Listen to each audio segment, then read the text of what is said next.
নামাজের দ্বারা আল্লাহ রাব্বুল আলামিন কবরকে জান্নাতের বাগান করিয়ে দিবে। নামাজের দ্বারা আল্লাহ রাব্বুল আলামিন হাসরের ময়দানে আমলনামার পাতা করিয়ে দিবে। নামাজের দ্বারা আল্লাহ রাব্বুল আলামিন ফুলসিরাত বিদ্যুৎ আকারে পার করিয়ে দিবে। আর এই নামাজ দিয়ে গেলে আল্লাহ রাব্বুল আলামিন জান্নাতে ফেরদাউসে বাগানের মধ্যে নিয়ে নেবে। এই নামাজ পড়া দরকার আছে না নাই?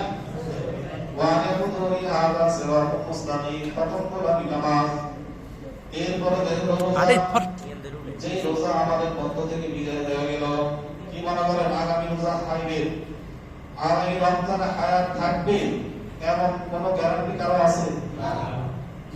গত রমজানে ছিল, এই রমজানে নাই, এমন বেশি কি হয় নাই? এখন আসি আগামী রমজানে অনেকে থাকবো না, এমন হবে কি হবে না? আল্লাহ হাবিব জনাব মুহাম্মদুর রাসূলুল্লাহ সাল্লাল্লাহু আলাইহি ওয়াসাল্লাম বলেন, মান সামা রমাদান সুম্মা আকবারু সিত্তান মিন শাওয়াল কানা কাসিয়ামিদ দাহর। যে ব্যক্তি মাহে রমজানের পরে শাওয়াল মাসের মধ্যে 6টা রোজা রাখবে, কয় রোজা? 6 রোজা রাখবে, আল্লাহ রাব্বুল আলামিন তাকে 1 বছর রোজা রাখার সওয়াব দান করবে।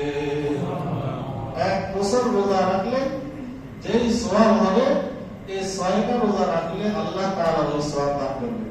কিন্তু আমরা অনেকে এটাকে অবহেলা করে রাখি না, আবার অনেকে বাড়াবাড়ি করে, অনেকে 10টা রাখে। যদি 6টার জায়গায় 10টা রাখে, এটাকে হবে হবে না। আর তারা যদি আদত থাকে প্রতি মাসে রোজা রাখার, তার আদতের কারণে তার মাসালা হলো ভিন্ন।